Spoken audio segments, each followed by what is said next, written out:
Not long after the presidential elections, I had a conversation with a close friend. He told me that despite always voting Democrat, this time he cast his ballot for the Republican candidate. He felt that the country was veering off course and needed a strong corrective shift. He felt like the Republican candidate's policies aligned with his vision for solving the challenges ahead. Then he shared something fascinating. His wife and children had voted differently. While they agreed with him that the country needed improvements, they strongly believed that the Democratic candidate was the best choice.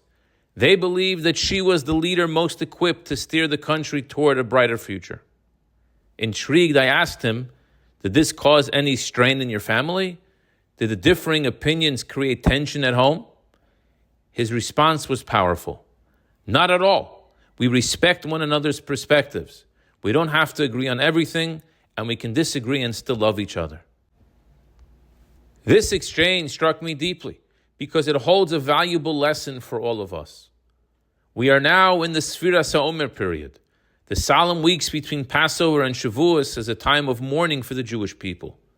The origins of this period date back nearly 1900 years to the tragic story of Rabbi Akiva's students. Rabbi Akiva was an extraordinary sage who rose from very humble beginnings. He only began studying Torah at the age of 40, yet he became one of the greatest scholars of his generation. His wisdom was so profound that students flocked from far and wide to learn from him, and he built an impressive academy of 24,000 brilliant disciples. But then an unspeakable tragedy struck. It was just after Passover, and a deadly plague swept through, and within mere weeks, all 24,000 students perished. The Talmud tells us the cause for this. They did not treat one another with respect. But the obvious question is, how could this be? How could such esteemed scholars, learning under one of the greatest teachers in Jewish history, fail to show basic respect? The answer lies in their certainty. Each student was so convinced that their interpretation of Rabbi Akiva's teachings was correct that they dismissed any differing viewpoint. Instead of embracing diversity of thought, they denigrated those who saw things differently. Their arrogance became their downfall. They couldn't tolerate any other viewpoint.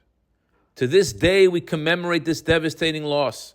During these weeks, we refrained from joyous celebrations, no weddings, no concerts, and even no haircuts. But Rabbi Akiva did not give up. He rebuilt. He trained new students who learned from the mistakes of the past, carrying forward his teachings with humility and wisdom. Sure, they disagreed and vigorously debated, but this time it was grounded in respect for one another, rooted in the idea that although our perspectives differ, we can still love each other. His most famous disciple was Rabbi Shimon Bar Yochai, who left an indelible mark on Jewish thought. He revealed much of the deeper dimensions of Torah, the Zohar and the Kabbalah Jewish mysticism, the need to travel beyond just the superficial. Within this period of sorrow, there is a single day of joy, Lag BaOmer, the 33rd day of the Omer. Unlike the days of mourning that surround it, Lag BaOmer is a day of celebration, a time when we step outside, rejoice, and embrace unity. We celebrate Rabbi Shimon Bar Yochai's teachings, which not only preserved Torah wisdom, but also helped bring Jews together. This idea of unity through respect is the core of Lag BaOmer. The downfall of Rabbi Akiva's students stemmed from their inability to appreciate different perspectives.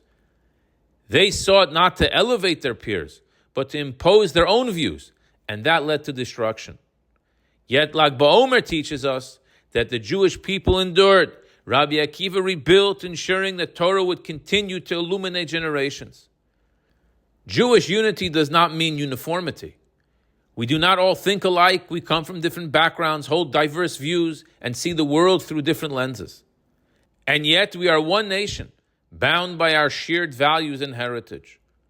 We are all sons of Avram, Yitzchak, and Yaakov, Sarah, Rivka, Rachel, and Leah. We can never allow politics or anything else to separate us from one another. Just as my friend and his family hold opposing political views, yet remain deeply connected and in love, we too must recognize this everlasting bond. And if we can't, we must go deeper from within ourselves. We have to connect a deeper place, and also to connect a deeper place within our fellow man. Peel off the material layer and connect on a soul level through the teachings of Rabbi Shimon Bar Yochai. Lag BaOmer is more than just a respite from mourning. It's a call to action. It urges us to strengthen our bonds, to truly listen to one another, to cultivate respect, even amidst disagreement. As we celebrate this festive day, let's embrace its lesson. Let's learn from history. Let's foster unity. And let's ensure that our diversity makes us stronger rather than divides us. The Jewish nation stands together, not in sameness, but in harmony. I wish you a good Shabbos.